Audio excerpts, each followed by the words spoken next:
An unprecedented new consciousness is transforming the entire human species. A new world is being born. The old world is disintegrating. Both worlds now call to you. Do you want to live in gratitude, patience, contentment, and awe of the universe? Or in anger, worry, overwhelm, and despair? This podcast will help you choose joyfully and effectively. Welcome.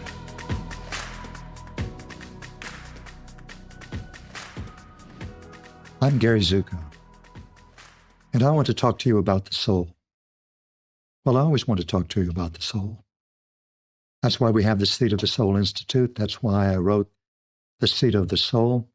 That's why Linda and I have written the books that we have, and that's why we offer the programs and the activities that we do. Everything revolves around the soul. However, until we entered a transformation in our consciousness, a transformation in the consciousness of humankind, we weren't able to talk about the soul except as an idea or a theological concept.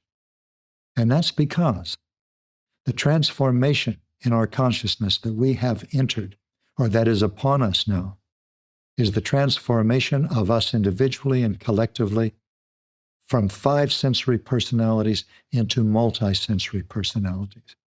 5 sensory personality is one that's limited in its perception to what it can see and taste and touch and hear and smell. And it evolves by exploring the physical world with its 5 senses. That's external power. Now we're becoming multisensory personalities. Personalities that grow through emotional awareness and responsible choice. Personalities that grow through aligning themselves with their souls with the assistance and guidance of non-physical guides and teachers. Well, you can see already, just with these things that I've said, none of this made sense to the 5 sensory species that we were. And it doesn't make sense to the 5 sensory individuals who still inhabit our earth. This is changing because in them is now emerging multisensory perception. So I want to talk to you in this video about psychology. I love psychology. I used to study it. At one time I thought I'd get a degree in it.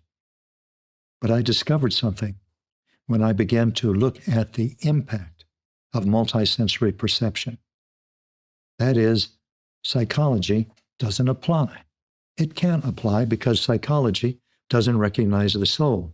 This is a little ironic because psychology means the study of the spirit, but it's never been that. So psychology comes as close as it can without recognizing that we actually are spirits. And so it studies affect, cognition, and perception. That means how we feel, what we can see, how we think. In other words, psychology has been the study of the personality. And so dysfunctions of the personality have been approached from these limitations. But as we become multisensory, we begin to see that dysfunctions of the personality cannot be understood, much less healed, without an understanding of the soul. The personality is a physically reduced counterpart of the soul, and therefore healing of the personality cannot occur at that level, at the level of 5 sensory psychology, because it does not take into account the soul, of which the personality is an energy tool. Put it this way, all of the distortions of the personality, such as hatred, resentment, overwhelm, despair, jealousy, brutality, cannot be understood apart from the karmic circumstances that generated these dysfunctions or these distortions. These distortions are exactly what the personality, the physically reduced counterpart of the soul, takes upon itself into the earth school, so that the soul can be seen as it is when it's in the control of these aspects of itself. A shattered soul, a soul that's not whole, a soul that's not integrated. Creating authentic power is the process of integration, the process of becoming whole. And the vehicle for doing that is your personality and your free will. In other words, when you look at someone like you're looking at me in this image, you think you see a personality, and indeed you do, white, male, American, educated, but you're also seeing a soul, a soul.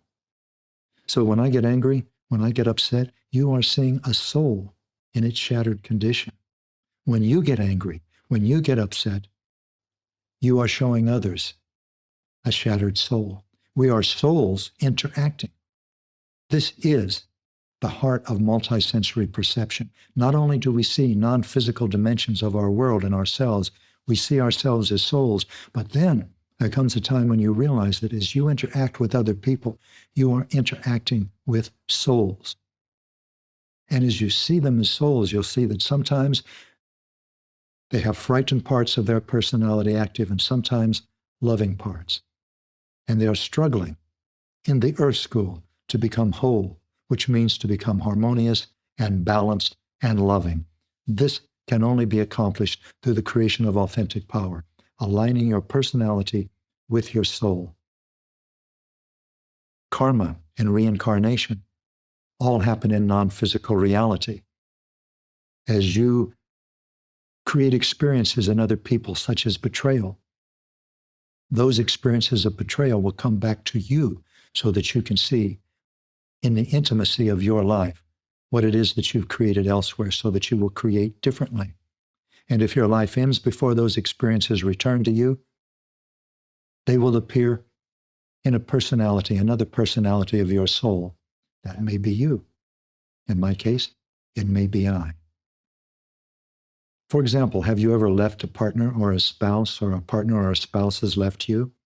You don't know without understanding the non-physical dimensions of you, of your being, that you and the other may be souls graciously and with great compassion, agreeing to reenact an interaction that you have had in another time and place, and perhaps in another lifetime, that still holds learning potential for the both of you.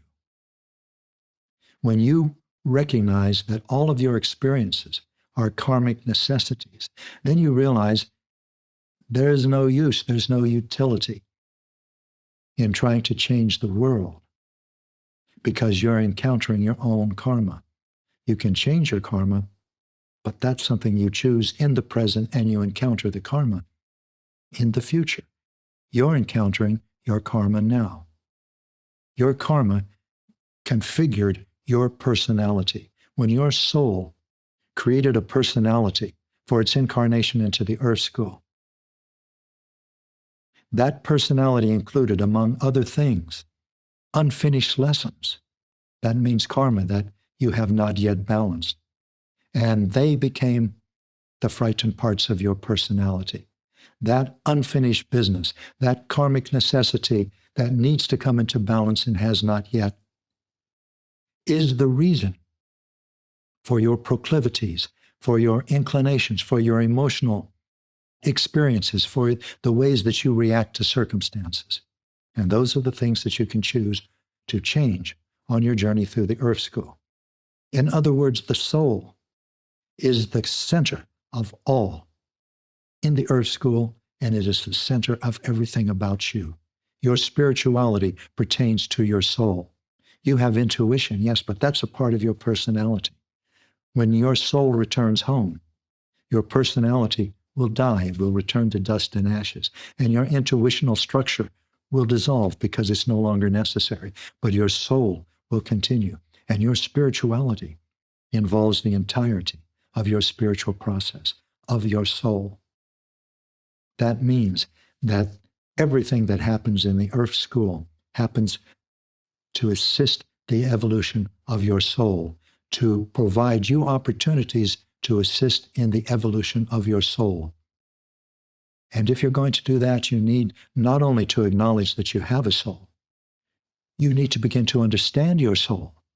If I have a soul, if I do have a soul that is a beingness with force at the center of who I am, then what does it want? And how can I assist it? This is the true subject of psychology. And so we'll keep the name psychology because it's so beautiful, but we'll let this expand into a larger arena in which the energy of focus is the soul. And every dysfunction of the personality, every psychosis, every neurosis, every breakdown will be put into its true language, which is shattered soul. Well, what is it that shatters the soul? The soul is naturally in harmony and balance and wholeness. There are things that it cannot tolerate. Have you ever thought about that? That there are experiences that your soul cannot tolerate? It cannot tolerate brutality. It cannot tolerate inordinate amounts of irrationality and pain. It cannot tolerate hatred and jealousies. It cannot tolerate lack of forgiveness. It cannot tolerate being lied to. Consider that.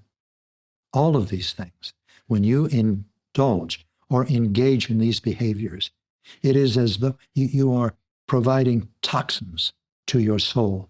It's just as though you were to eat arsenic or strychnine. What would that do to your body?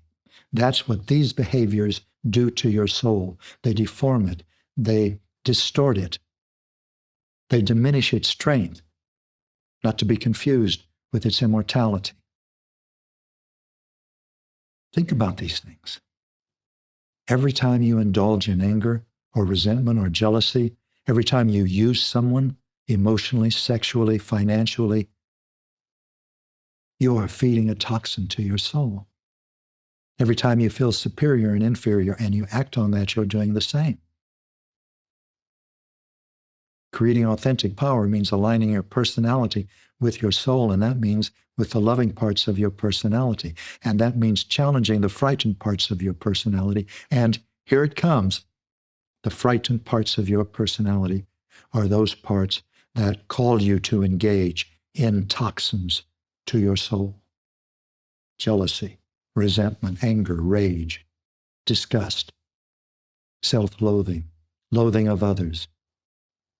These are the very things that you challenge, that you become aware of and experience somatically, and then challenge by acting from loving parts instead, so that these frightened parts no longer control you, so that they no longer produce the very behaviors that deform and distort and contaminate your soul. Now, if you really think about that, you'll see that everything in the Earth School, everything serves the health of your soul. The question is never, what is the effect of anger, resentment, jealousy, superiority, inferiority on your personality? But what is the effect of these things on your soul? And once you see it, then you won't want to engage in them anymore. You'll want to assist your soul in its evolution, which you will experience as a growing sense of balance and wholeness and harmony and meaningfulness and aliveness in you. You'll experience it as the dissipation of fear. You'll find yourself looking at the world in different ways, ways that have only to do with love and support and gratitude and appreciation. Now you are moving toward your own maturation as a personality, and you are also contributing to the health of your soul. As you contribute to the health of your soul, you contribute to the health of your world. That's the only way that you can. This is now the depth and power and scope of our new evolutionary path. It's a path that is leaving behind, sweeping away old ways of being in the world. Well, the sweeping away isn't automatic. It's a path that is illuminating new ways of being in the world, and it's up to you, through your choices, in this lifetime, now, as the personality that you are,